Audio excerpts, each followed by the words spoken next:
the common misconception there is that reflux GERD is actually too much stomach acid, right? Your body's producing too much, so it's, creating this backflow into the esophagus and giving you this reflux. Very, very rare that is actually the case. You can't out-supplement, out-diet, out-test your poor lifestyle habits, your poor nutrition habits. And so if you don't have that strong foundation in place, like treat SIBO, amazing. Yes, let's do that. But you've got to figure out what their driving factor to SIBO was, because everybody's is a little bit different. If you don't address the underlying, it will just relapse. Find someone who is going to support you in the process. There's hope for healing.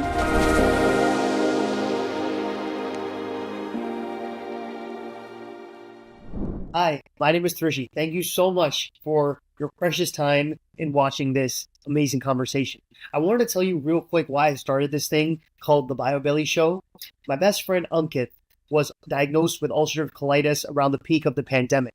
And I felt he did not know how it is to find root cause healing and how to find a long-term solution for his issues. Once I figured that out and I saw an intelligent person like him going through a vicious cycle of crippling symptoms that are changing his overall lifestyle and his relationship with food and his relationship with movement, I realized that the most important thing I can do is become a bridge to serve people with information on how it is we can bring root cause healing to the world, right?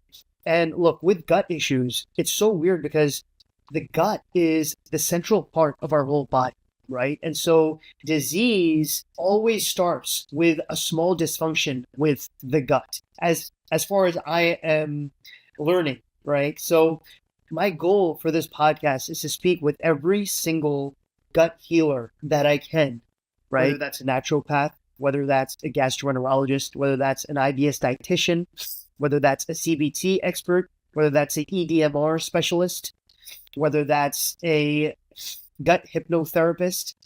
Basically, I want to speak with everyone who heals guts because I want to make it very accessible how it is our body works, how it is we can get long-term relief, and how it is we should optimally live for an optimized gut, thereby having an optimized health. And I really hope you enjoy this conversation. If it serves you, please like and subscribe because it does support us and show us that our dream is coming true and we're actually healing guts for a living. So without further ado, let's hop into the episode. Hello, everyone. Thank you so much for joining in on another amazing conversation. Today we have Carrie Sink on the show.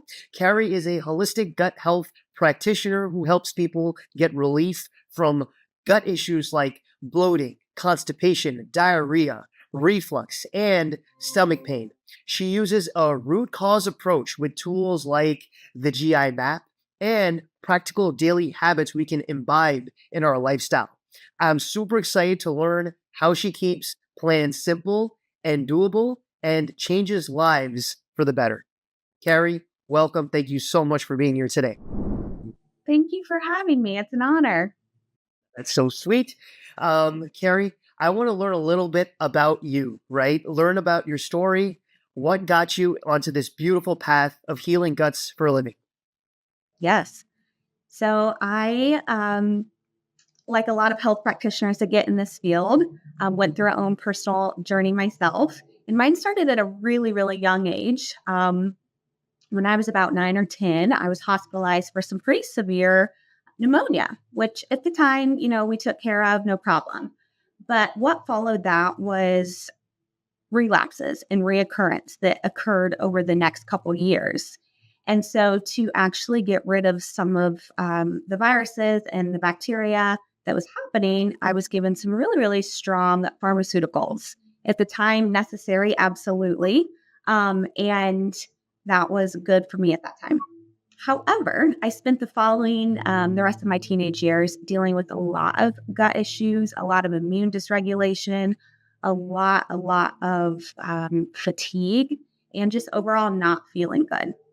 So I do firmly believe that, even though those medicines at the time were life-saving for me, they also created a lot of havoc on my body and my body system and my immune system. And unfortunately, I did not have any tools to help rebuild and really nourish my body after those severe drugs. So yeah, I spent majority of my teen years in and out of ER visits, lots of testing, and definitely had some diagnoses. We had some H. pylori, some Candida, ulcers, all the things.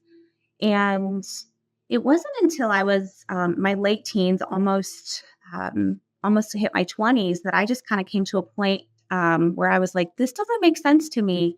I'm young, and I had just kind of went through another round of testing, and um, with nothing's really wrong. We can't really find anything wrong. Your levels look normal, and I'm like, I'm not. This isn't normal. I don't feel good, and I'm young, and I just don't believe that God made my body to feel this way at a young age. Like this, there's something missing here. And so thankfully I was introduced, my now husband, we were dating at the time, and he was raised with more of a holistic mindset. And so he started asking me some very personal questions about my body and like how things were going. And I'm like, excuse me, why are we talking about this? And so, but that got me in contact with his mom, and she started educating me a little bit on just how the body works. And I was having daily headaches, and my stomach hurt every single day, and the digestive system was not moving, and I was exhausted. And you just can't take naps every day and have headaches every day and pop Tylenol or Advil every day because you don't feel good. You get in this really bad cycle, right?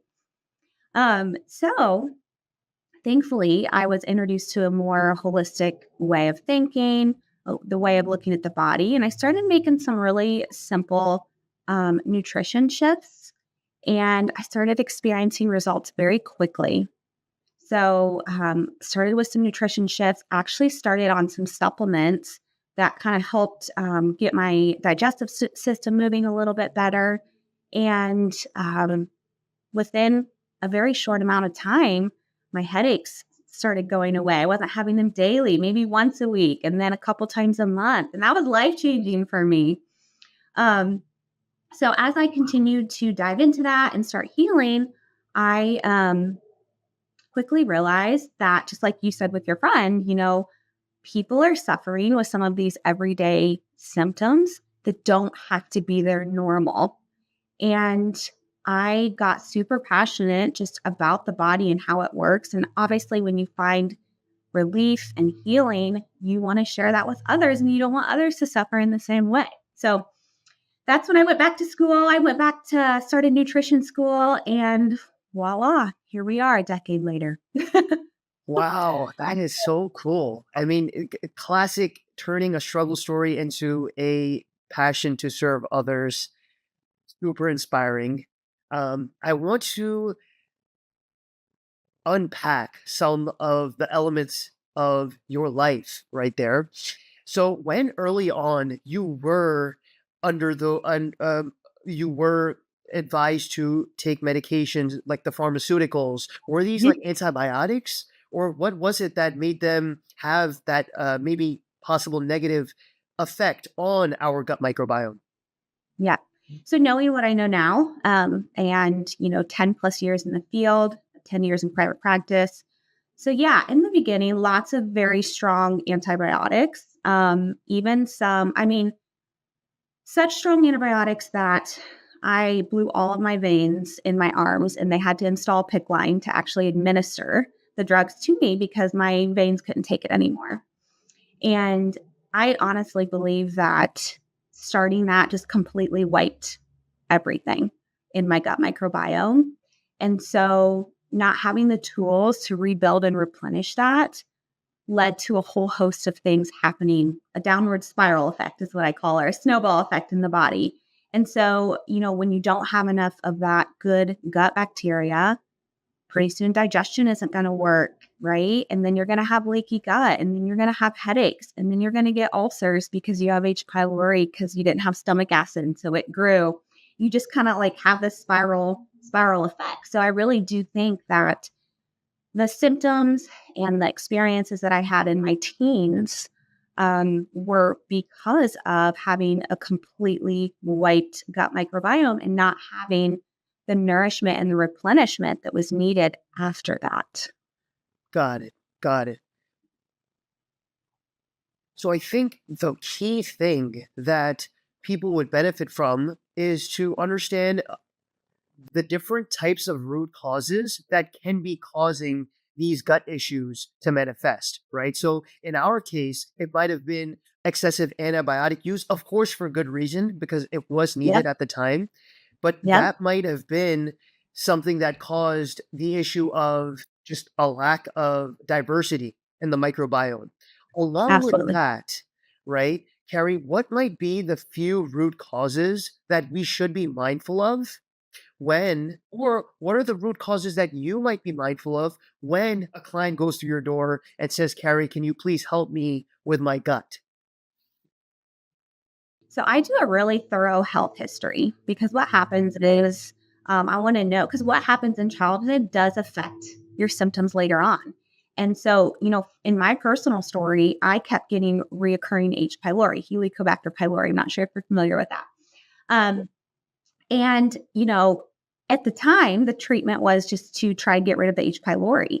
But, in root cause approach healing, right, we ask, well, why is it there in the first place? And why does it keep coming back?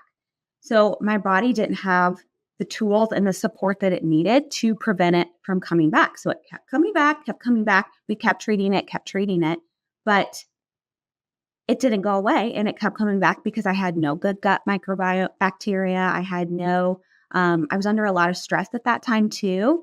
Just the stress of not feeling good all the time, has a huge impact on your body. And so you pile that on with actual physiological bacteria missing, whatever it might be, and you've got a real snowstorm here. And so, health history. I want to know, what happened in your childhood? What was your diet like? Did you have any traumatic experiences that might have shifted everything? Because a lot of times I hear people say, I was feeling fine. I was fine until one day, all of a sudden, I had symptoms, and I'd never had these symptoms before. So where did they come from?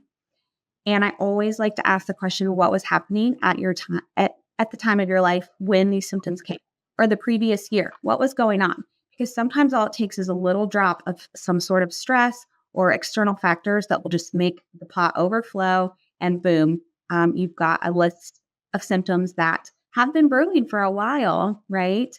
But are now bubbling over and showing up because your body couldn't take it anymore and it was overflowing. May I So, ask? Oh, so sorry. yeah, Yeah. yeah. Go ahead. Sure. Quick one. So when you early on, when you were diagnosed with these health issues, was it a time where you did feel like stress was also a driving factor? 100%. Oh, Yeah. okay. Wow. Yeah. We had a lot of just the stress too. Like people think stress and they think it's easy to think just anxiety and worry. And that is a part of it. But stress can also be a trauma on the body. So, whether you were had a big life change or you moved as a kid and then say you were hospitalized for weeks on end and they couldn't figure out what was wrong and you're going through the testing, like that's stressful on the body, right? So yeah, stress is 100% a part of gut issues for the most part. um, is a factor, and we've got to talk about that and look at that too when we're working on root cause healing. Yeah. Wow. So it's like, along with being a gut expert, you also have to kind of be a psychologist of sorts, helping people, right? Helping people kind of parse through like issues or traumas they might have had that they might not know are a driving force to the issues, the gut issues that they have. Yep. Yes. That's, And yeah. I've been blessed to work. I have a lot of colleagues and friends in the therapy world and the counselor world. And so I've got the opportunity to work with a lot of them and gain insight and knowledge for myself.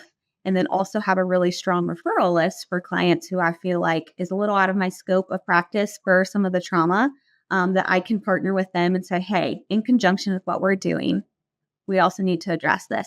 And for some people are able to do that simultaneously. They're able to work on the physiological stuff alongside. For some people, it comes after. We go through all the things, we go through the gut healing process, and there's still some lingering things. And then they're ready to work on the trauma. And that was like the missing puzzle piece.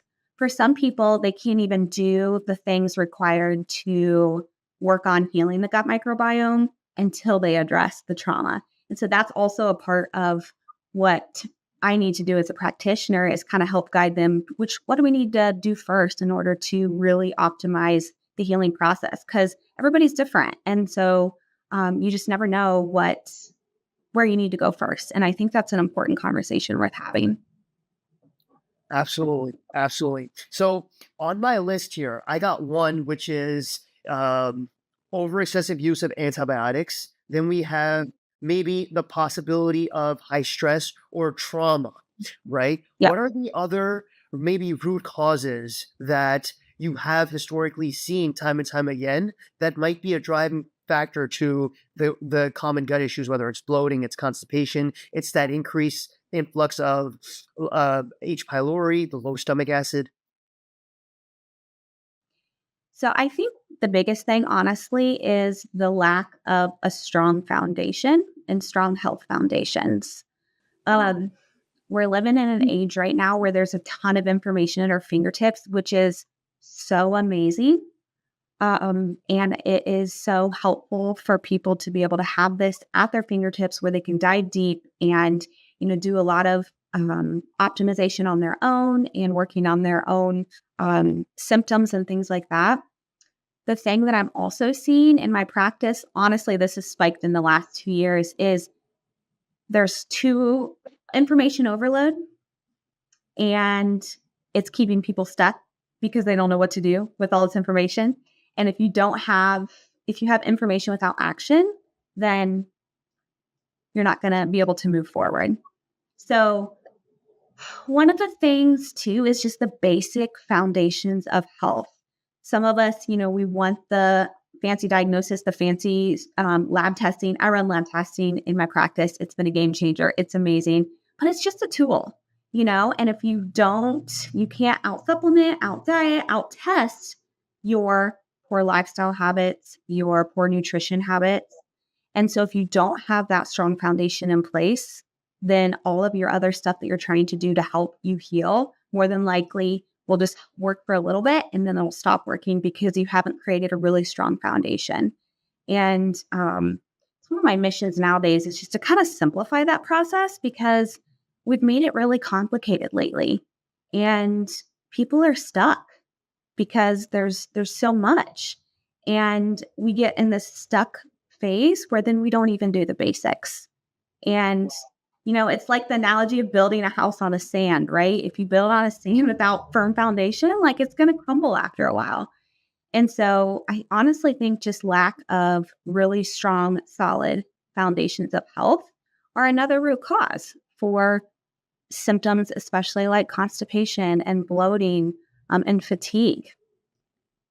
Yeah. If I may, I wanted to help clarify exactly the pillars of health that are required for us to improve, right? To Yep. build that overall strong health foundation. And please correct me if I'm wrong. But one is, of course, sleep, right?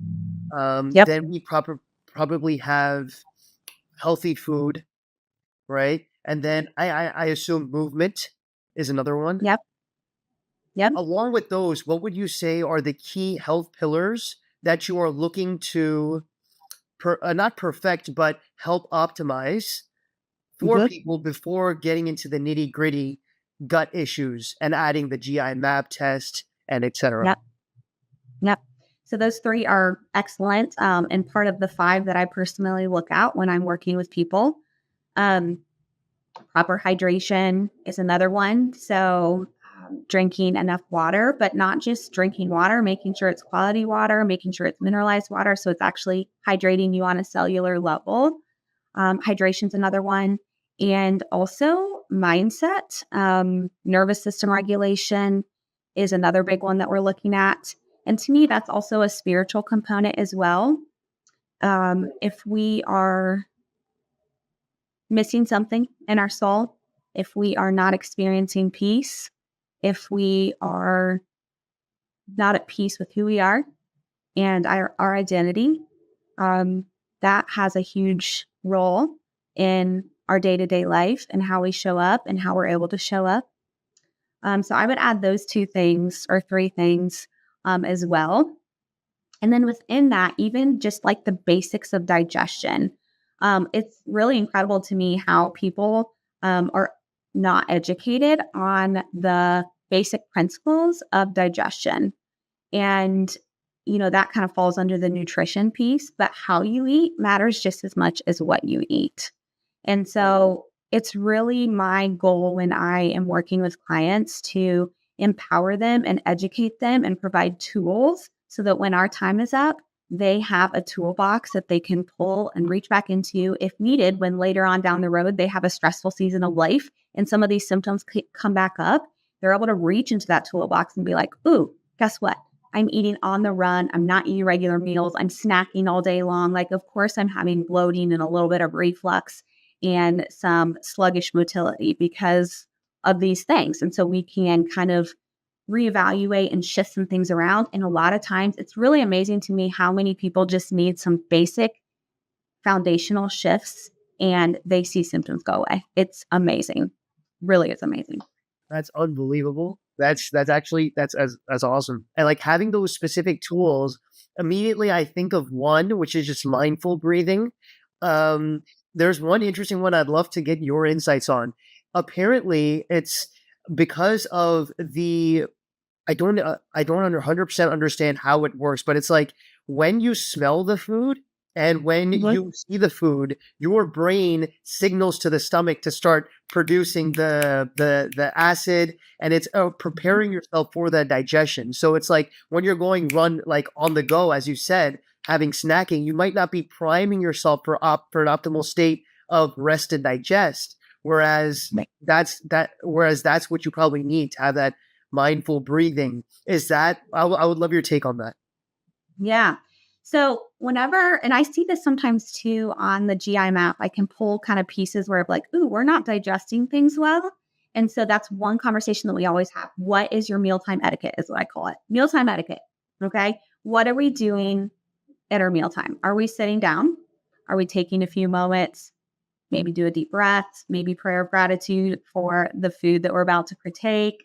Um, and yes, that, your saliva starts coming out, right? When you smell the food and it smells good and you're like, oh my gosh, I'm so excited, right? And in that saliva, there's actually a specific enzyme called amylase, which actually helps break down carbohydrates. So the mere act of smelling your food starts the release of saliva. And then also chewing your food releases more saliva. And so just by chewing your food really, really well, like I know everybody's heard that saying, chewing your food well. Yes, awesome. We love that. Also, like literally, there's enzymes in there that are going to start breaking down your food right then and there. And so the more that you chew, the more the saliva that's released, then you have these enzymes available. And it's kind of like a jump start on digestion, right? And then that also signals to the stomach, like, hey, wake up. I'm getting ready to send food down there. You need to do your job. And that starts the release of hydrochloric acid and eventually pancreatic enzymes as well. So that in and of itself is huge, right? And another thing I tell people is, don't drink a ton of water or liquid at your meals because that can cause a lot of bloating later on down the road, especially if you are already having a sluggish digestion or things aren't working optimally. That's just going to further slow that down. I literally had a client recently who lots of bloating, and all we did was make some mealtime etiquette shifts, including not drinking 16 to 20 ounces of water with her meals and chewing mindfully and slowing down, not being on her phone, not being distracted while eating. And she noticed a huge shift and decrease in bloating just by doing that. And that's free, right? Like that's a simple shift that we all can do. And it has a huge, like powerful impact. And I tell people don't ever underestimate the power of these foundations. Like we want all the fun tools and the gadgets and the tests and yes, they're amazing, but the foundations are so powerful and they will change your life for the better. A lot of people, unfortunately, when they come to work with me, by the time they come to work with me, we need to some of these other things too. But just these powerful, basic, simple shifts can be huge. Wow. With respect to meal timing, and of course, you're saying there has to be a proper schedule for when we're drinking water because we don't want to have it right after or right before we're eating. What do you suggest is the optimal scheduling for drinking water so we're staying hydrated throughout the day? So I personally tell people to try to stay away like 30 minutes to 60 minutes, 30 minutes before a meal, 60 minutes after, just to kind of let things start settling. So the motor migrating complex, which is kind of like one big digestive sweep that goes through your entire GI tract, is activated around 90-ish minutes after you eat. And so if we can kind of give your body space to digest and to let the digestive juices do their thing, without, flooding it with a bunch of water and kind of diluting that process, that can be really impactful. And so, yeah, I usually say 30 minutes before, 60 to 90 minutes after if you can. That doesn't mean you can't have a sip of water or have something, right? Like you can have some water, but maybe not like chug a glass of water or, yeah, most people, chug some water before, during, right after. And yeah, so Got if it. you need to have some sips, it's fine. Absolutely. Absolutely.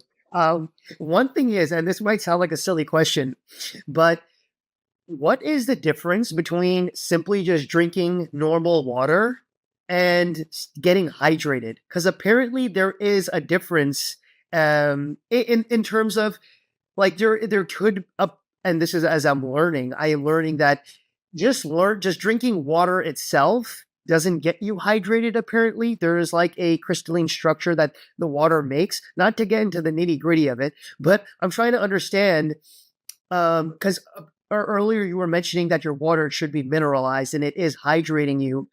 What should viewers of this conversation take away in terms of making sure the water they're drinking or whatever source of hydration they have, it is satiating them and it is hydrating them? Yeah, it's a great question. So it kind of starts with like the type of water that you're drinking, right? So I personally recommend that people drink some sort of RO, reverse osmosis, or distilled water that strips everything, and including the minerals, because water naturally occurring high quality water has minerals in it. However, our current water system is full of things that really don't support our health, and so that's why I personally recommend that people drink just reverse osmosis or distilled, because it's completely filtered and it's stripped everything, which means it's also stripped minerals. And minerals are help get your water into the cells. And we want to be hydrated on a cellular level, right? We need that ATP energy, which is going to give us overall energy. And so minerals do that. So whether you want to grab, some trace mineral drops, I personally like to take trace mineral drops. I keep them on my desk, keep them in my purse just for when I'm out and about and refilling my water. Plain old high quality unrefined salt, whether it's a Celtic salt, a Himalayan salt, just adding a pinch of that to your water will do too. You don't have to buy the fancy multi-strain mineral drops. You can just use high quality sea salt. And that in and of itself will take care of it. Like I challenge you, if you have never used salt in your water and you're experiencing headaches or fatigue or you're peeing a lot, you're like, I'm drinking all this water, but I'm just peeing a lot. Add minerals to your water and see what happens, because I bet you that you will start to have an increase in energy. Your digestion might actually get a little better because minerals are important for motility. Motility is moving things through the GI tract. And then also, your body is actually using the water instead of flushing it all out, because it has this mineral to actually drive it into the cell. That is fascinating to me. I'm trying to understand it a little bit more, Carrie. Like, what is it that, so basically when a cell is properly hydrated, it's being able to optimally perform, right? And so when you're saying, and of course, different cells in different parts of your body might have a different function. So it's like maybe like the cells in your gut, in your gut lining, if those aren't hydrated, they are performing suboptimally, which might be causing dysfunction, and that might be whether it's sluggish motility, that's causing just those gut health problems. Would I be correct in saying that? Yeah. And even things like zinc and selenium, right? Those are Right. minerals that support thyroid function. Zinc is important for hydrochloric acid. Your body needs zinc for, and vice versa. They're cofactors, right? So for your body to make hydrochloric acid, you need zinc. And then zinc also needs to be gets properly absorbed by adequate amounts of stomach acid. So things work together. The body works together as a whole, right? There's no one system that's isolated. Yeah. Love Does it. that answer your question? Absolutely, it does. And I think that's why it's such a beautiful challenge, right, Carrie? Because when these clients are going through your door, it's like there's so many, as I was speaking beforehand as well, before a podcast, it's like there's so many intricacies, and it's like everything is affecting everything. So you really have to make sure the base, the health foundation is set first, that everything is optimized in terms of our sleep, as you said, our movement, our hydration, our stress management. So low stomach acid, Carrie, I wanted to understand exactly, as you were saying, zinc might be one of those key factors in producing the HCl, right? What is it that leads to low stomach acid or high stomach acid? And what are the respective gut issues that we see from those two root causes? Yeah. So to make sure I'm understanding Yeah. correctly, what common causes of low stomach acid Yeah. and downfall effects of poor stomach acid? Yes. Let's just stick with that. Yeah. Okay. Yep. So, okay. Root causes stomach acid. So, initially, hydrochloric acid or stomach acid is released in the stomach during the process of digestion or when we're eating food. So, thinking back to the simple foundations of health, right, and the basic mealtime etiquette, something as simple as not chewing your food well enough or not um, getting your body in that rest and digest state will not allow stomach acid to be released. Okay. Oftentimes I rarely find that I work a lot with acid reflux and GERD. Um, and the common misconception there is that reflux GERD is actually too much stomach acid, right? Your body's producing too much. So it's, creating this backflow into the esophagus and giving you this reflux. Very, very rare that that is actually the case. Um, so a lot of people are actually on stomach reduce acid reducing medications, and I see that a lot. If they have any sort of reflux and GERD, they are put on PPIs, protein pump inhibitors, or some sort of acid reducers. Long time use of that will obviously create that dysfunction in the actual release of stomach acid. So that's actually another root cause that I see too. Is just the simple explanation of taking these medications, right, that don't need to be and years of taking, acid reducing medications. It takes, obviously, when you come off of that, you can have that rebound effect there, but that in and of itself reduces stomach acid, and it takes a little bit to get that flow going again. Lack of minerals, right? So that can be something. As you age, you naturally lose some. Your body naturally produces less hydrochloric acid, so that's a factor. Um, and then I typically see stress, poor digestion, and H. pylori gut infection is like the three main root causes of low stomach acid in my practice. Got it. If I Yeah. can reiterate that. So it's H. pylori, stress, and lack of minerals. Sorry, were those? Yeah. Poor mealtime etiquette, Yeah. H. pylori, gut infection, and stress, and having your body in a chronic state of fight or flight. Got it. It's somehow a bit, and of course it's because of like the I am learning as well. But for some reason, it is a bit counterintuitive that a lack of stomach acid is causing acid to move upward towards the esophagus, leading to that acid reflux, right? Why is it that low stomach acid is the more common culprit of acid reflux? Yeah. So a couple different things. It could be because undigested food is sitting in your stomach, right? And then, for a lot of people, you might have heard, if you get a conventional like diagnosis of reflux, they're like, don't eat 2 hours before bed and, sit or sleep sitting up, elevate your head, things like that. What can happen is that lower esophageal sphincter. It's this little flap that is between your esophagus and your stomach opening, and it's supposed to stay closed, right? It opens up when we eat food, food travels down, and it shuts.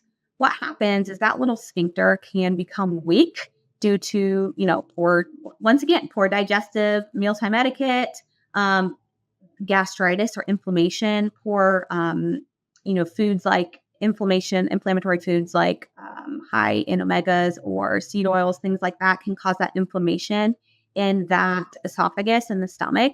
And so that little sphincter can become weak. And so it'll flap open when it's not supposed to be flapping open. So that allows that stomach contents to travel back up the esophagus.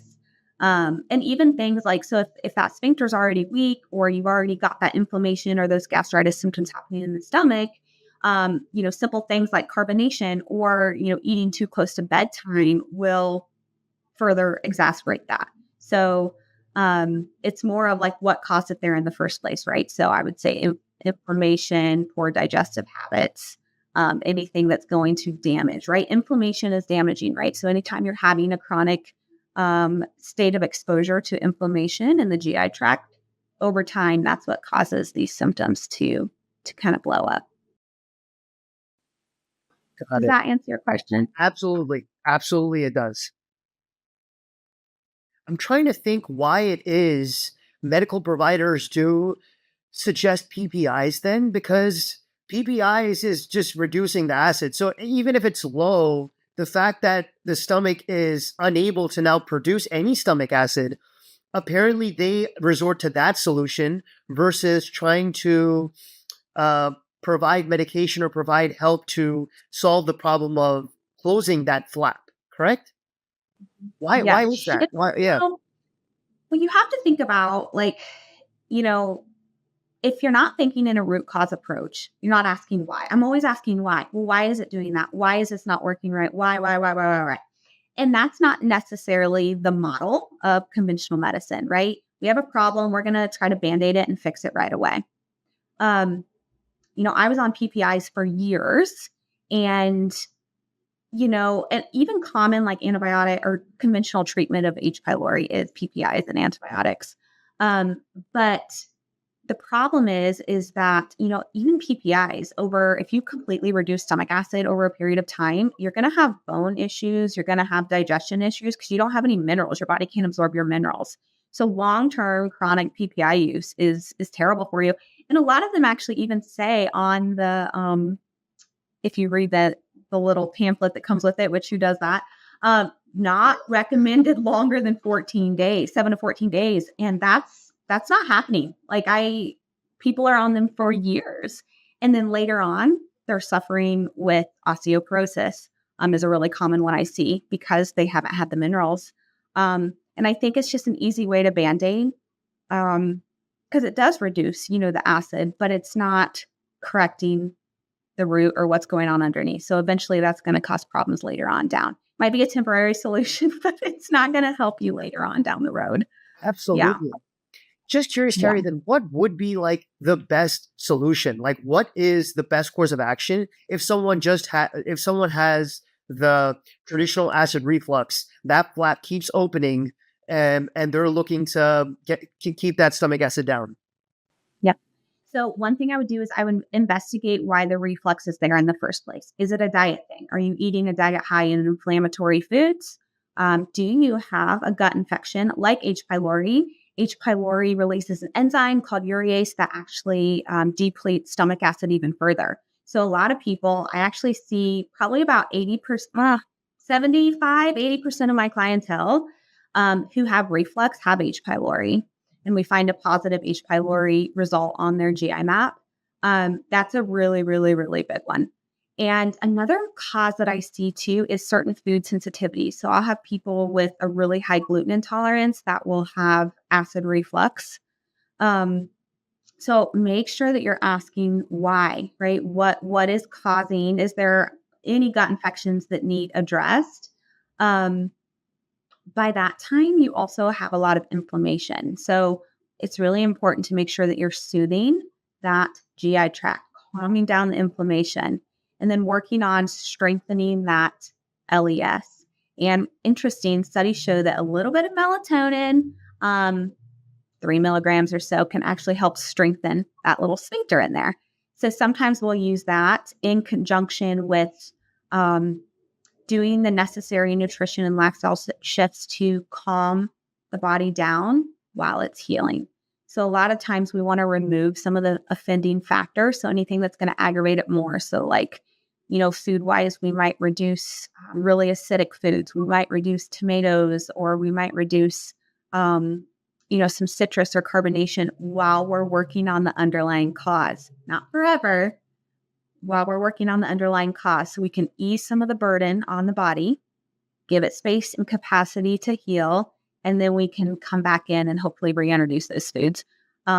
I forget your original question because now I just went on a rampant about H. pylori and reflux. I think it totally hit the nail on the head though, because I think essentially, Carrie, for any reflux and actually a lot of gut issues, that lower esophageal sphincter is apparently super key, because like it's kind of like that gateway, creating any of those upper level issues. Would I be correct in saying that? Yeah. Yep. Yep. So And so it's, think about if you have years of GERD and reflux, and it's constantly, flapping back open when it's not. Over time, that's going to create a weak sphincter, just like muscles, right? Like eventually, if things aren't working right, then it's gonna stop working. So it's gonna flap open anytime at once, especially if you lie down. I tell people too, like if you have certain reflux, like lying on your left side after your meals can be helpful because it puts the stomach in a position where that sphincter, because your gallbladder, right, and your liver are tucked on the right side, right?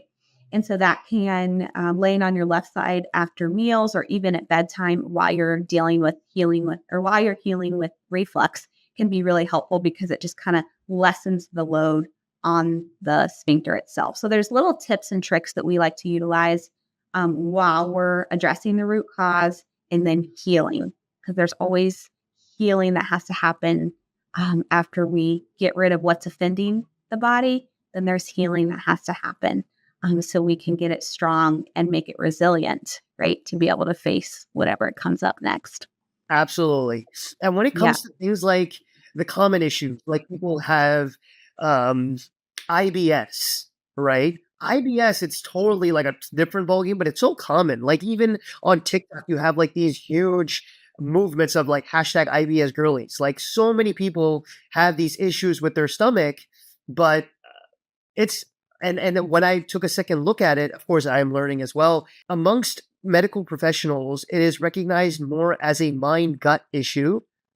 So I'm and more through like the gut brain axis. I was wondering if you can speak a little bit to IBS and the root causes that might be, just like we discussed for like low stomach acid and H. pylori. If we can discuss IBS and some of the root causes that we might see time and time again for that. Yeah. So IBS is a syndrome, right?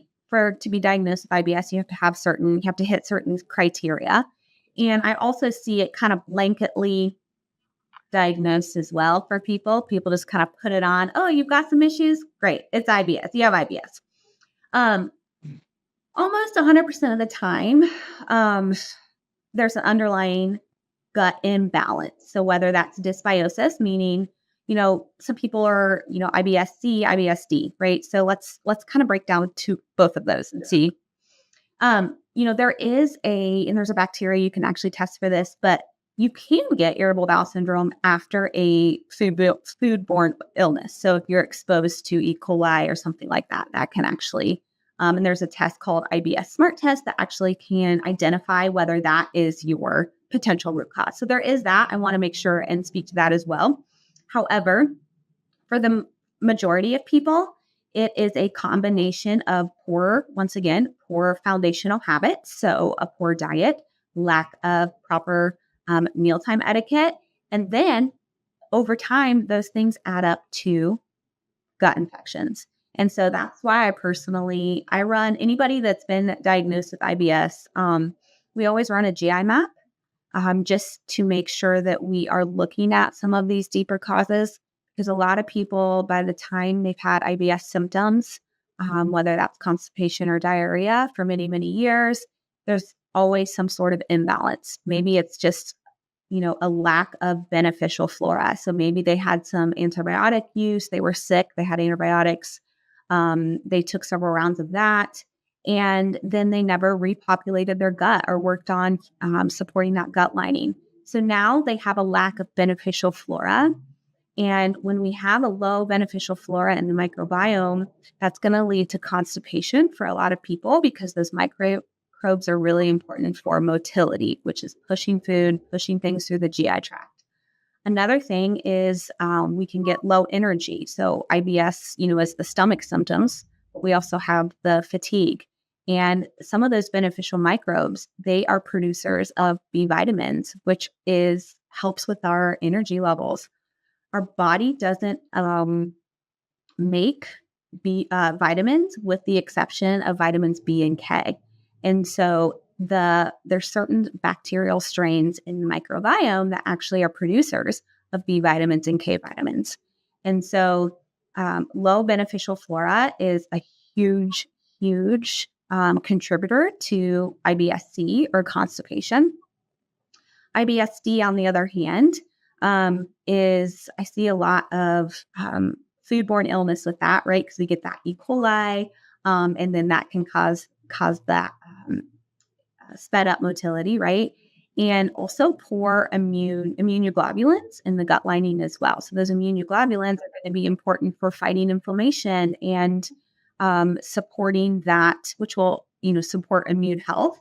And if we have low immunoglobulins in the gut lining, then we are more susceptible to food sensitivities, right? Or, maybe we went through a period where we're having, food sensitivities to some sort, and we've got headaches, and we're having headaches daily, and we're trying to work, right? We're working and we can't work because our brain hurts so much. So we start taking Advil or Tylenol, and we take it every day. Maybe we take it multiple times a day. And because we're trying to survive, right? Once again, in that moment, we're trying to survive. We're trying to relieve symptoms so we can go about our day. And years of chronic Tylenol or Advil will disrupt or poke holes in that gut barrier. Well, when we poke holes in that gut barrier, we're allowing food, bacteria, toxins that are supposed to stay in the GI tract and our body's supposed to secrete them. We are allowing them to cross over into that blood barrier, or the passing through the gut barrier and into the bloodstream. And then all of a sudden, your body's trying to fight this bacteria, these toxins, these substances that are in the bloodstream that aren't supposed to be in there. And so that will start ramping up your immune system. And when your immune system is in overdrive for days and weeks and years on end, then you start creating chronic inflammation and you start depleting other nutrients in the body. So very quickly, it just becomes this spiral effect, and we got to stop it somewhere. And IBS is usually gut infections and some sort of digestive capacity for the most part is what I see.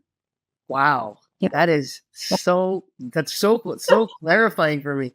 One thing is, when you were talking about stomach acid, I was thinking about another very common gut issue we hear time and time again. Sometimes it's hand in hand with IBS. We hear of SIBO, so small intestinal bacterial overgrowth. And while you were talking about the digestion and how when there's low stomach acid, we don't have enough proper acid to digest the food. And so there's undigested food going down the track.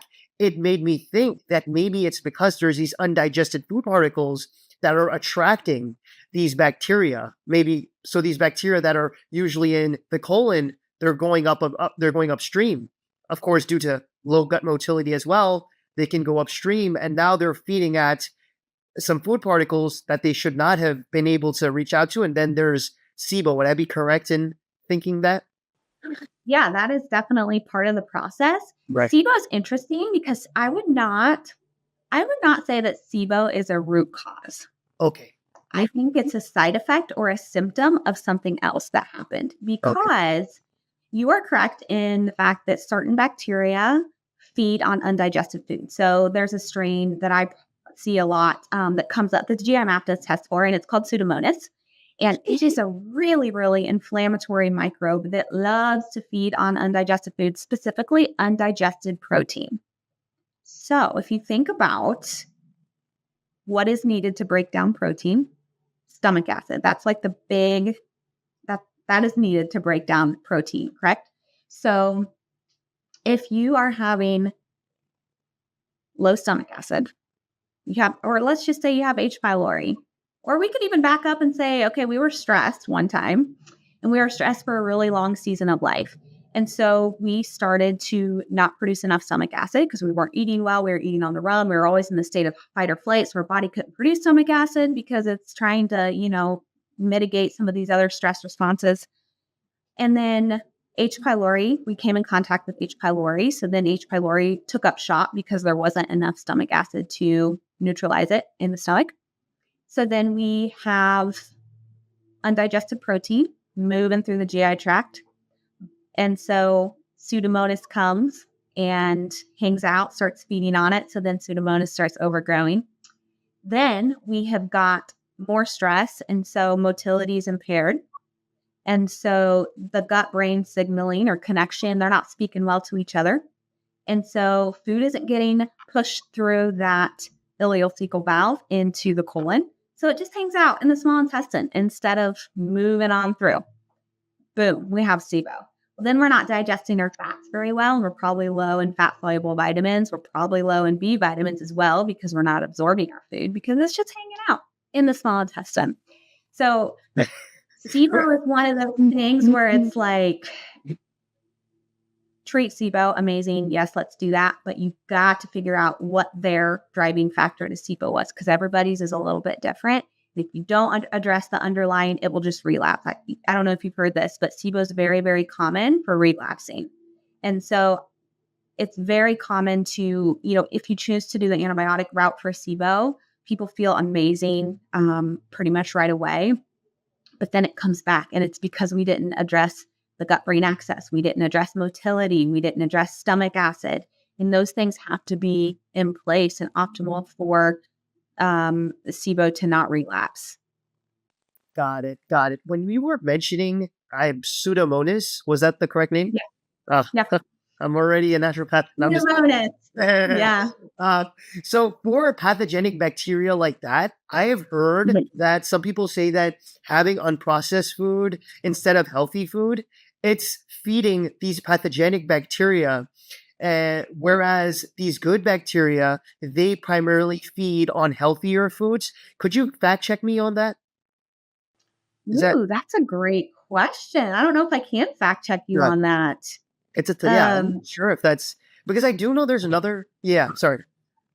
No, I'm thinking. Let me think about this. So obviously, okay, you said processed foods feed gut back, or they feed on like sugar, pathogenic bacteria on sugar. Yeah, which like Candida, right? That would be a fungus, and it loves sugar, so it's gonna feed and multiply when given that 100%.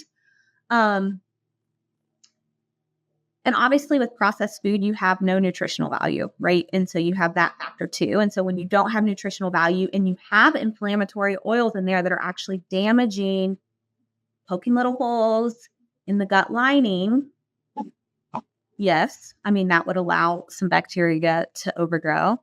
That's a great question. I'm gonna dig into that, I think, a little bit after this we talk here. I don't feel like I can adequately answer that like with a solid yes. But it's so kinda right, because it's so key, because that is something you are still like, your care is encompassing that because it's part of the health foundation that you're inspiring the client to imbibe in their lifestyle. So yeah, it's just like we're kind of like adding the science to the common sense. right? Right. Like sometimes I feel like, I don't have like a very specific clinical study that I can recite to you, but how I know of how the body to work, like that would make sense? Exactly, Yeah. exactly. Hey, speaking of candida and fungal overgrowth, these are two that come in time and time again. Would I be right in saying that just like it's SIBO, where bacteria is moving upstream towards the small intestine, it's also just like it's the same situation, but it's a fungus, or it's or like candida. Candida is a bacteria, or candida is what is candida? Fungus. Oh, it's a fungus. Sorry. Yeah. So fungal Yeah. overgrowth, candida is the same thing. Yeah. Gotcha. So is it the same thing? So if would I be correct in saying that SIBO and fungal overgrowth are similar? It's just that instead of the bacteria moving upstream to the small intestine, feeding on the undigested food, it's the fungus. Yeah. So here's an example. This might help you a little bit. Oftentimes, so you've probably heard that it's common to experience candida after taking antibiotics. So it's very common. A lot of times doctors will actually prescribe antifungals in conjunction with antibiotics because it's just kind of a very common thing that happens. One of the roles of the beneficial or the commensal bacteria in the microbiome is to eat up that excess yeast. And so when that bacteria is low, I see that often too on a GI map when we have positive candida, which is hard to find on a GI map because fungal can be anywhere. That's specifically talking about fungal in the GI tract, right? Low beneficial flora is also typically common. So if we have a depleted gut microbiome, and one of their roles is to eat up excess yeast, that allows yeast to overgrow, especially if we feed it sugar, right? And so it's going to take up shop and start overgrowing too. Not sure if I answered your You question, did. but Mhm. okay. So it's not because of like fungus moving upward. It's that the bacteria, if it's low in diversity and the good bacteria it's low, they aren't able to perform the vital function of neutralizing some of that yeast, eating some of that Yeah. yeast, which is Yeah. leading to yeast infection and fungal overgrowth. Same thing, right? Or similar. Yeah. Pretty much. Yeah. So Gotcha. fungal growth can be localized. And so for some people, it shows up on their skin. Some people, when we're testing on the GI map, that's a stool sample, right? So that's meaning that it's in the GI tract. Um, but it also could be because we're not, there wasn't enough, once again, stomach acid, right, to break down food properly. And then, fungus is on some of the foods that we eat too. And so if we're not moving things through, we're not breaking it down. It's kind of like the crowding out factor too, right? Because it's fine if we have, we're going to come in contact with some fungus in this world, right? But if we don't have the tools or our body's not resilient to take care of it, then that's where we create an environment for it to repopulate and grow. That's the issue, right? Not necessarily that, oh my goodness, there's fungus around. It's because our body wasn't resilient enough due to whatever it might be, low beneficial flora, poor digestive function, to crowd that out. Hmm. Is a key difference between good and pathogenic bacteria the fact that pathogenic bacteria can eat at like the gut lining, like the mucosal layer? Because I've heard that that's also something it does. Yeah, so we all have some pathogenic bacteria in our body, right? And so pathogenic is when we're having um, the side effects of, let's see, how do I want to say this? Um, in small amounts, fine. Overgrowth, that's where it's creating Pseudomonas, for example, releases lipopolysaccharides, which are really create a lot of LPS. You may have heard the term LPS, but a lot of inflammation, right? And so whether that's, releasing those lipopolysaccharides, which is addressing creating inflammation in the gut lining or that gut barrier, then that's leading, right? So I would say they play a role in it for sure. Mhm. Um, yeah, I would say they play a role in it. Super interesting. I learned so much from you in this short time, but I do realize I took so much of your time. This went by like this. Oh, Um, but yeah, I'm that it's so interesting to learn. So specifically issues. So we covered IBS, we covered SIBO, we covered GERD. Another one that you mentioned just once that I wanted to touch on a little bit was gastritis, right? And that's, again, we're going back up to the stomach and where there's a legit like inflammation of the lining of the stomach. Would I be correct in assuming that? Yeah. In gastritis, what is usually, is that also commonly due to the root causes like low stomach acid? Yeah, so you can have low stomach acid. You can have a poor diet, actually, as it plays a huge role in the gastritis because when we're eating high inflammatory foods, some of the inflammatory oils specifically are like scraping or like poking at that lining, right? And so that creates inflammation. Um, if we have food sensitivities, which I believe are a symptom, um, and we're constantly irritating or exposing our stomach lining to that, that's going to create more havoc. Um, Environmental allergies, histamine can also play a role in that. If you've got, some of those cells that are being released sorry, I just lost my train of thought. You're so good. That's how we can hit it Oh, all. goodness. You're chilling. Don't worry. Yeah, I'm like, um, yeah, so gastritis, lining of the cells, food allergies, environmental allergies, food sensitivities, poor diet. And so, yeah, gastritis is very, a lot of people sometimes they'll do scopes to kind of biopsy and see what's causing it. If you have a lot of like histamine type symptoms, you've got little cells in there that can cause that aggravation too. Um, yeah, Got it. I don't Got remember it. what your original question was, but Yeah, it's so funny. You don't, but you answer it every time. So it's well, perfect. you Um, get in your head and then you just start, and I'm like, does this make sense? I don't know if this makes sense, but yeah, yeah, oh yeah. my goodness. What I'm also taking is that it's so nuanced, right? And it's like there's so many tools you can use to figure out the root cause. But the thing Yeah. is, like sometimes the same root causes manifest as different gut issues. And so Yeah. like you have to, Yeah. right? And so you have to kind of figure out, you kind of have to play, how do I say, doctor and figure out exactly what root causes must be driving this. Then you're neutralizing the root causes, thereby giving you long-term relief. Yeah, and it's so interesting. That's why I'm a huge fan of like, in my practice, typically my approach is we start with the foundations of health. We make sure they're strong, they're established. We optimize where we need to optimize. And then we bring in this lab testing. Because, like I said, I work with most people come to me and they've got pretty severe gut issues and they've had them for a while. They've tried all the things. Then they come see me and I'm like, yes, come see me. And so, for example, with chronic diarrhea, I've been thinking about two clients recently, severe diarrhea going, 5 to 10 times a day, completely different reasons. One had severe gluten intolerance and severe intestinal permeability or leaky gut.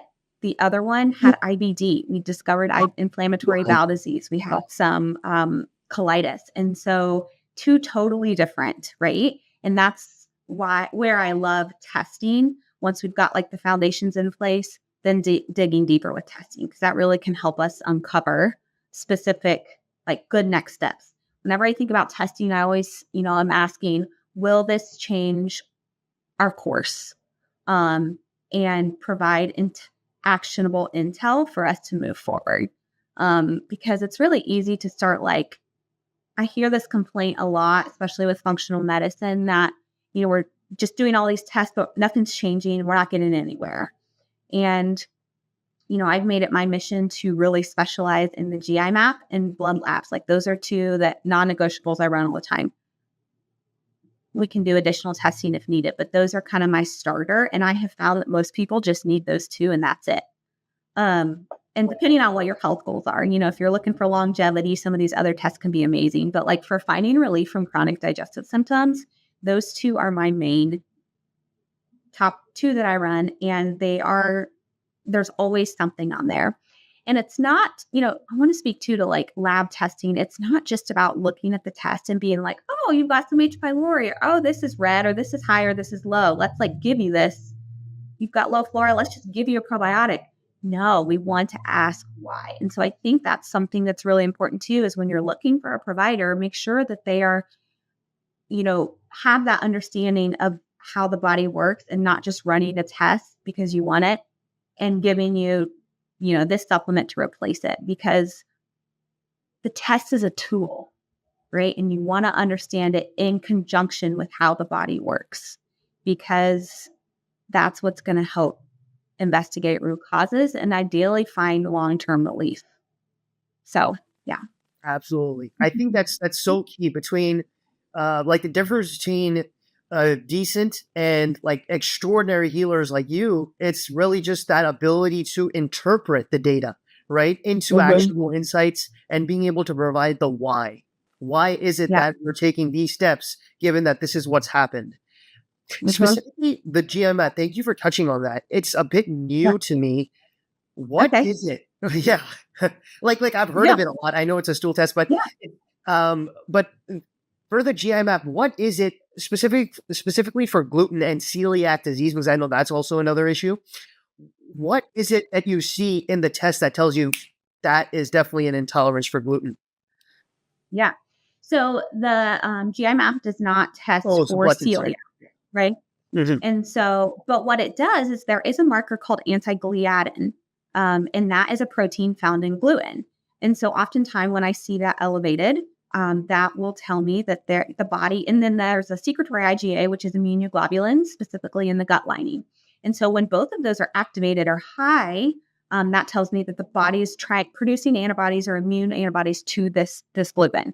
Now, it's not saying that you have celiac or that you have a gluten allergy. Sometimes what it can mean is that you have severe impairment to the gut lining. And so gluten actually triggers that release of zonulin, and zonulin will open up those gut lining even further.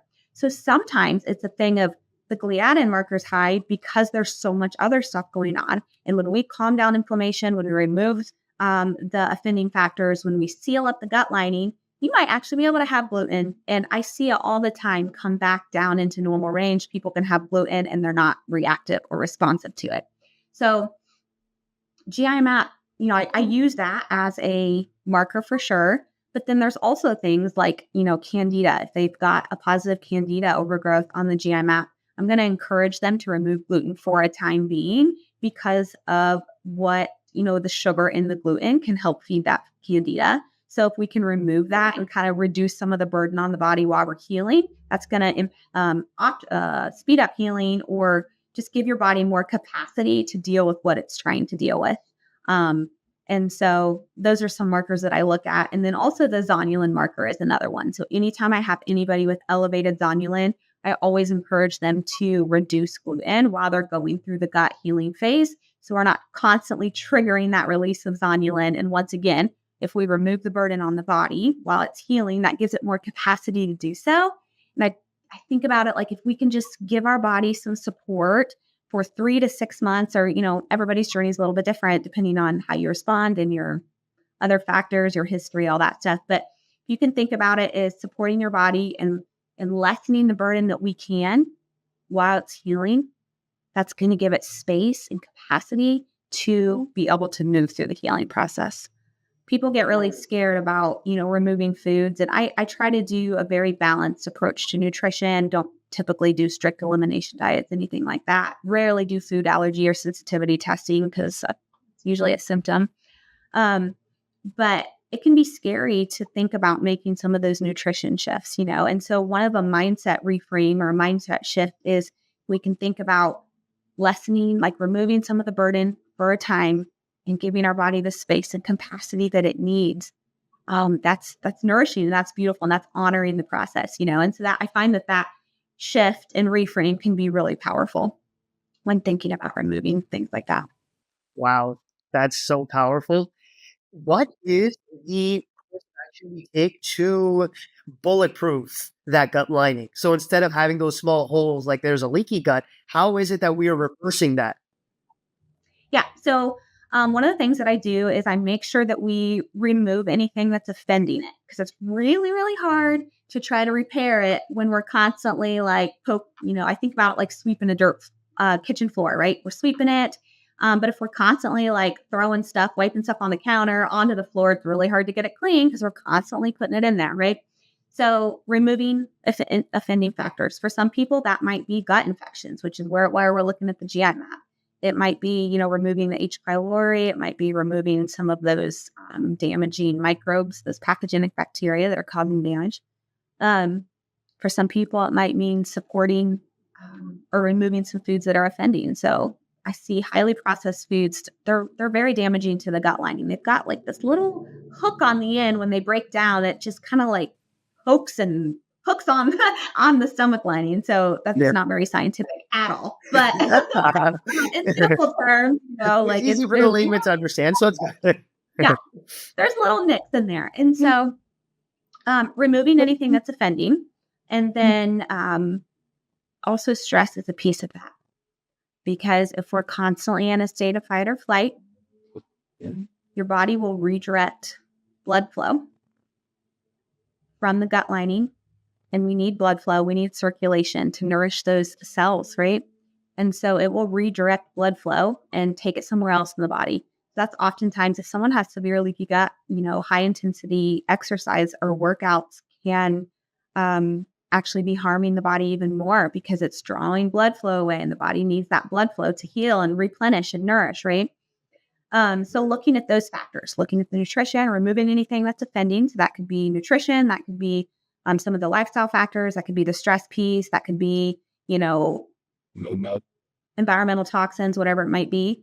And then coming in and healing and replenishing and sealing it up. So a lot of anything that's going to redirect blood flow to the gut lining. So deep breathing is going to do that.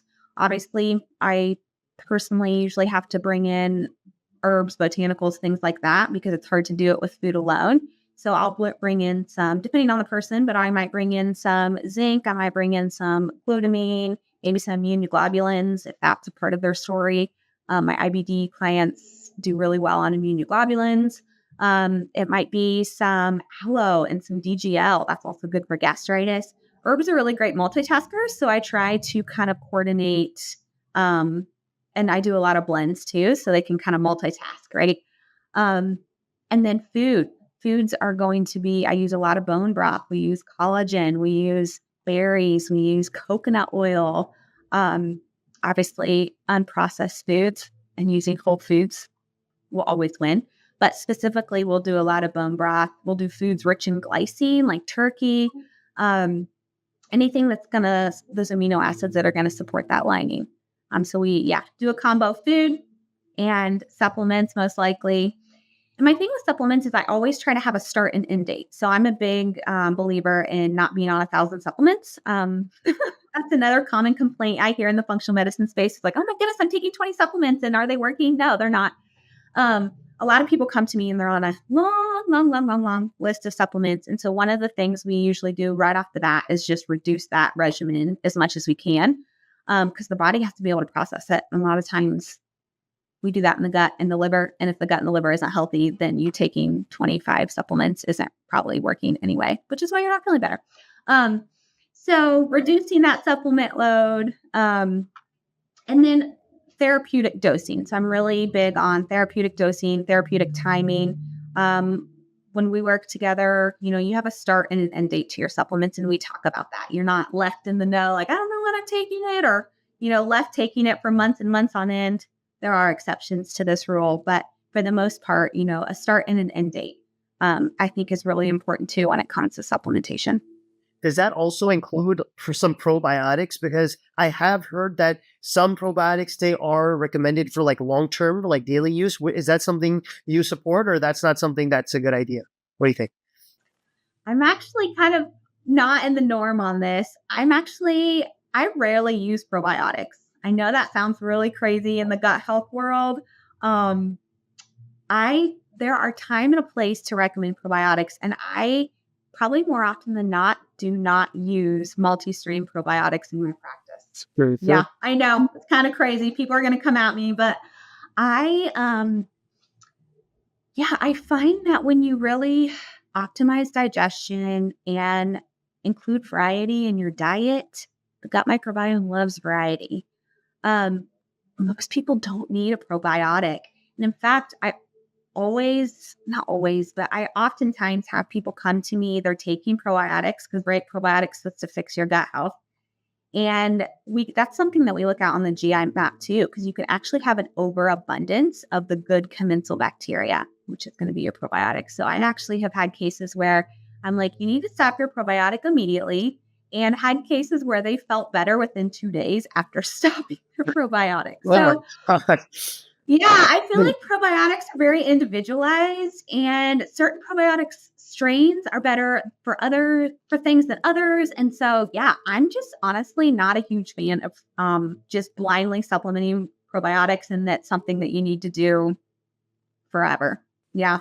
That is such a useful hot take, Carrie, because there are so many people, and I feel like this is why the information gap is not serving us at all, right? It's because there, and maybe it's to like these big supplement brands that are kind of having they move forward with a very strong narrative of, if you take this probiotic, it's proven to do this, this, and this. And because people don't have like the context, they just think, okay, X does Y, let's take it, let's take the probiotic. But they don't understand the nuance that you're speaking about, and that's so key. Yep.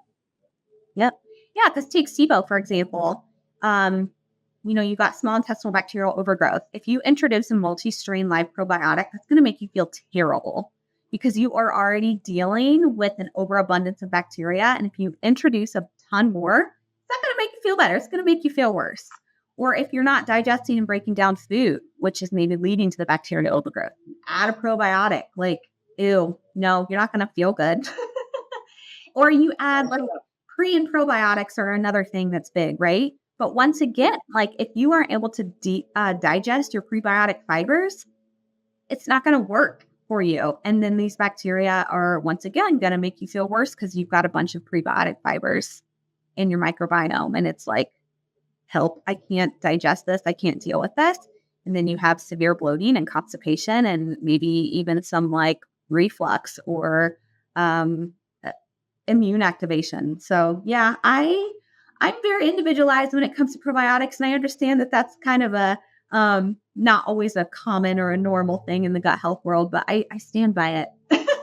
And that's how I know it's very legit. Like the fact that a lot of people just don't have this perspective that you're teaching me, it just makes me think like this is definitely something that people should know, that you don't need probiotics. What you need is to just get a clearer look of what's going on in your body, empowering it to do its thing on its own, and relying more on the botanicals and herbs instead of introducing more players into the game. Like I know there's the good bacteria and the pathogenic bacteria. Sometimes we don't need more of the good because that might be doing harm. It's like just introducing those nutraceuticals like the DGL, like the L-glutamine that you were mentioning. I think that's so key. Yeah. Yeah. And I have a unique take too, because I work with a lot of people who have tried all the things. And so a lot of times when people have come to me, there's times that they've already got a lot of their foundations in place. And so that's where, the microbiome testing, and I have dedicated, the last 5 years, I introduced testing 5 years ago, and I have made it kind of my mission to know the test well. Which is why I don't offer a ton of other testing in my practice. I can if I need to, and I've got, some of the, I can still use it and be actionable with it, but I've made it kind of my mission to know the GI map, know how it works, and become really, really well versed in it. And it served me and my clients very, very well, which is a huge blessing for them. It's a privilege for me. And this test don't guess sometimes is a key when you've tried all the things.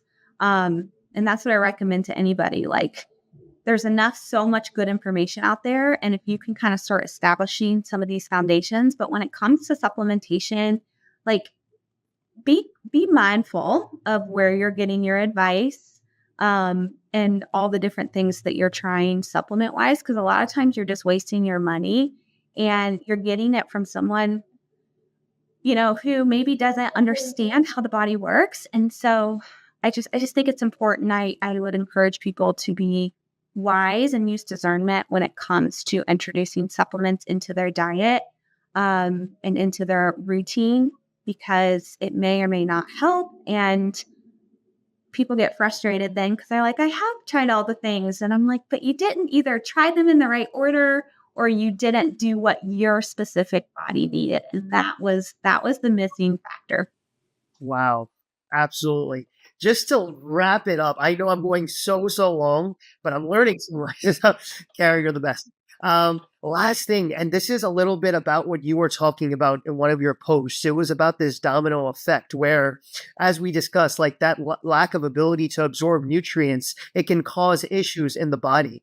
One that you mentioned that I would love to learn a little bit more is more on the hormonal side of things, Hashimoto's. Could you talk a little bit about that and how it is that these root causes that we discussed in our conversation, they can lead to a hormonal problem like Hashimoto's?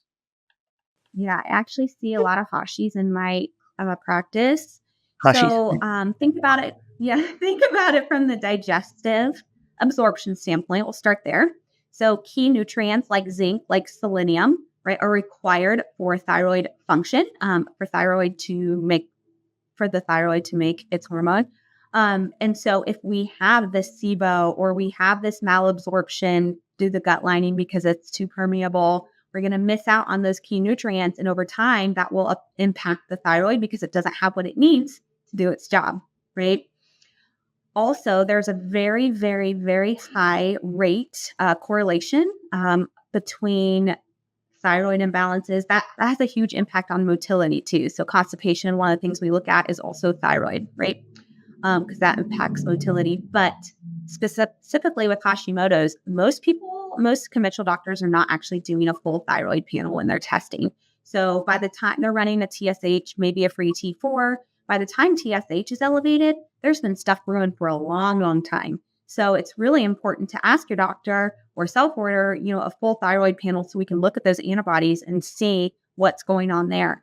However, I always check the gut when we have any sort of thyroid or Hashimoto's because H. pylori and Hashimoto's almost, I don't know the exact percentage of the clinical research, but in my personal practice, I see H. pylori infection present in Hashimoto's about 80% of the time, like it's high. And so because H. pylori has to do with this impact of absorption of nutrients, right? And so then the thyroid's impacted, where H. pylori, causes inflammation or any type of inflammation, it's going to impact the thyroid as well. But yes, almost every single one of my clients who has or had Hashimoto's had positive H. pylori, and reducing the H. pylori in their body, getting rid of that, sealing up the gut lining, improve their thyroid markers.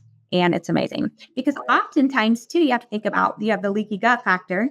And when you have bacteria, toxins, food going into the bloodstream instead of staying in the GI tract, your immune system gets activated. And gluten is a very, the molecular makeup of gluten is very, very similar to thyroid hormone. So if your immune system is activated, it's angry, it's trying to fix things, and you eat gluten, your body can oftentimes mistake that gluten for thyroid. So it'll attack your thyroid. And so that's another piece of the puzzle too. Like you want to make sure that you're removing gluten from the diet when you have Hashimoto's, but you want to make sure that you're sealing up the leaky gut and make sure that you don't have H. pylori, because those are the two things that are pretty much always present in any Hashimoto's case that I personally and clinically have worked with. Wow. Yeah, that's a great question. I'm so glad you brought that up. I'm pretty passionate about that too.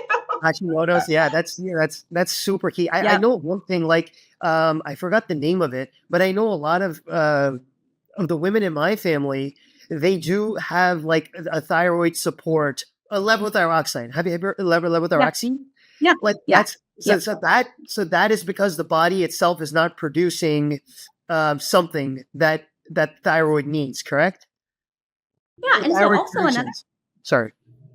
another thing, your body produces T4, and then your body has to activate. It's inactive, and your body has to activate it into free T3 for your body to use it for metabolism and all its things. that activation happens in the gut and liver.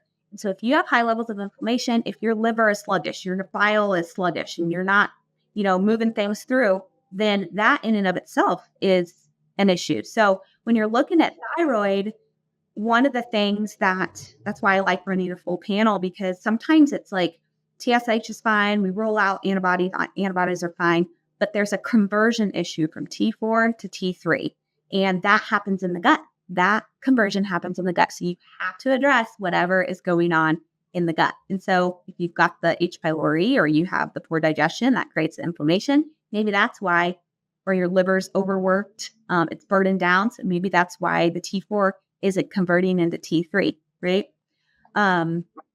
Yeah. So huge connection between thyroid and gut health. So I always tell people, if you have any sort of thyroid concerns, investigate your gut health, because I would bet you almost 100% that there would be something that needed optimizing in the gut microbiome. And it's probably affecting your thyroid. It is affecting, and I love how it's biodirectional too. It's like your thyroid's affecting the gut motility. It's crazy.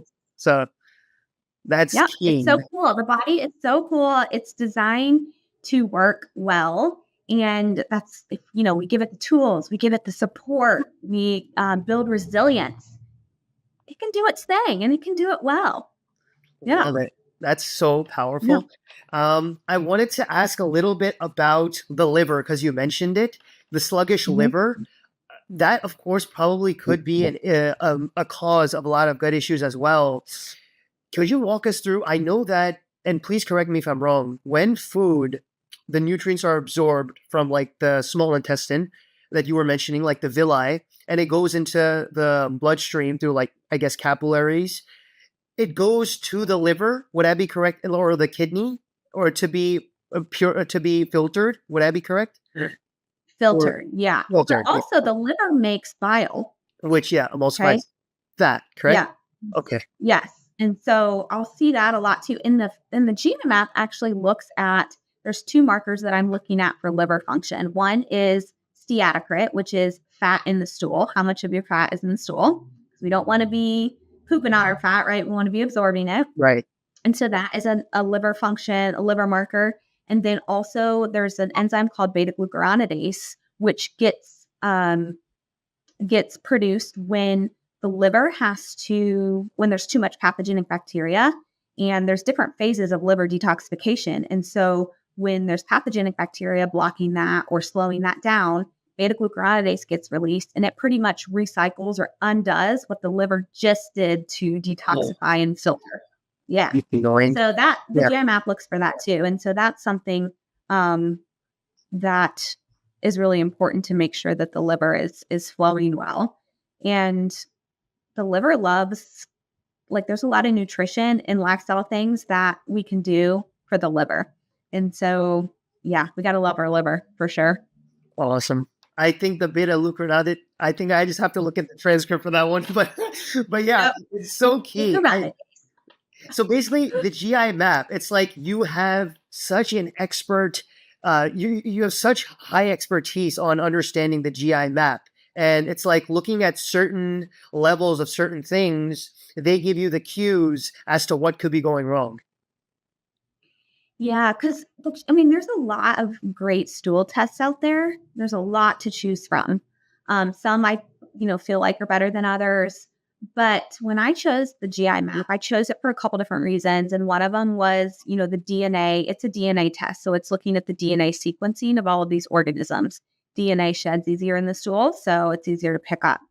But when you start learning about the specific strains of bacteria, what role they have in the body, and how this is linked to that, that's what helps kind of connect the pieces. So instead of being like, oh, you have, this, and this, you've got highs and lows on the test, and we're going to just treat that. If you don't understand how it actually works in the body, once again, you're not going to it's not really addressing the root cause, and you're not really you might have relief for a little bit, but it may come back. So, I feel like that was something I personally felt led to do, was to really hone in when I decided to use this test in my practice.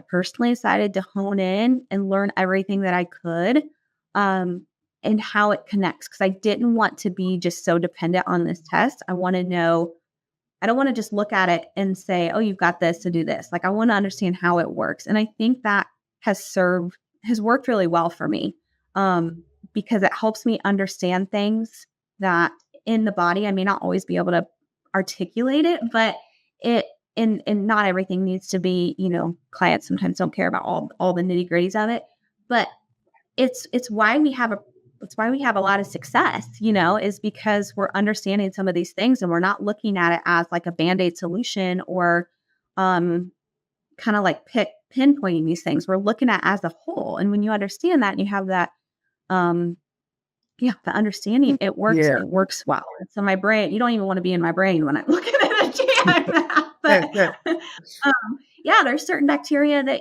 do certain things. And if this is high, there's a good chance this is high. And so it just kind of helps, when you know how to read it like that, it's really powerful. Yeah. What do you say to those people that say that the GI map, as powerful as it is just a picture in time, and that the gut microbiome is constantly evolving? Absolutely. While there is truth to that, why is it that because of course, like, it can't be changing that much though, right? Because if it is changing if it's changing like very quick, and like 80 to 90% of the gut microbiome is like transforming, then of course, like, a test that you take Tuesday might not be an accurate assessment as to what's happening on Friday. Can you speak to that? Yeah. So you have to keep in mind that the test is a tool and it is a snapshot in time. So that's where a deep understanding of the body and the test is helpful for that, because if you look at just the test, but you don't have an understanding even of your client, of their symptoms, of their cycles and patterns of their symptoms, then you may not be as successful with whatever you're working towards if you're using that test and just looking at it that way. But when you understand, because it is a snapshot in time, and I would love to do, like, I've never did this yet. It's on my to-do list someday, but like 4 stool samples, or maybe a week, GI map every single day for a week, just to see what the result. I would love to do that. I think that would be so cool, but if somebody wants to fund me to do that, great. But it is a snapshot in time. However, if you're looking at it as an end-all be-all, and this is the only thing that's what's happening, right? That's not very proper lingo there, but then yes, it's going to be a huge problem. But if you understand that, hey, you're super, super symptomatic of H. pylori, you've got all the symptoms, you have a family history, your partner has it, but it didn't show up super high on the stool test, it maybe wasn't shedding that as much that day, but we're going to go ahead and take care of it because of we're looking at not only the test results, but we're looking at your symptoms, and we're looking at your history, and we're looking at your current lifestyle. And so it makes sense and to go forward with, a treatment or a protocol of some sort. And so I'm not sure if this answers your question, but that's why the test is a tool. I 100% agree. It's a snapshot in time. But it's not an end-all be-all. And so you have to that's where the wisdom, right, and the experience comes in of working with people and knowing how the body works and knowing what certain bacteria do, because that helps you determine what are good next steps, what's actionable, what's going to really move the needle for you. And if you just look at the test in that way and don't consider any other factors, then it kind of is a waste of time. If that makes sense. Absolutely. Yeah. So it's only when the test is coupled with an expert like yourself that it's effective, because just looking at the numbers on the paper is not really what's going to be the driving is not going to be the needle mover. It's what reading in between the lines, understanding exactly the situation the patient's already in, and matching that to the results. That's where the magic is happening. I think so. I think you said it very well. Yeah. Because, I mean, that's what happens when you go to we hear this complaint a lot from, we go to our doctor, we get the test, everything's normal. And then they hand me the test and I'm like, okay, there was nothing red on it, but guess what? These markers are out of optimal range. And if we continue on this journey, they're going to be red in a month or 2 or 6 months. And so reading between the lines, looking at their symptoms, listening. It's really important. You need to listen to your clients and hear what they're telling you and process what they're telling you and track patterns. And it's a lot. Like, it's a lot to provide care that way. But it works. And that's what we want, right? We want results and we want healing and we want support. And you got to look at the whole picture. I love it. And what I love the most, Carrie, is that it's like a full circle, because earlier when you were talking about your story and when you were talking about how you did get a test done and everything looked fine, like the doctor said everything is fine and it wasn't fine, for you to come from that to now mastered understanding the gut test, it's like a beautiful full circle, Yeah. Yeah, and it warms my heart. Finally, just to wrap up, Carrie, Yeah. if you had one message of hope that you could share with someone riddled with gut issues, what would that be? There's always hope for healing. And find someone who will walk the journey with you, because the journey is going to be up and down. It's going to be hard. It's going to feel easy some days. It's going to be challenging, frustrating. And it's like this, right?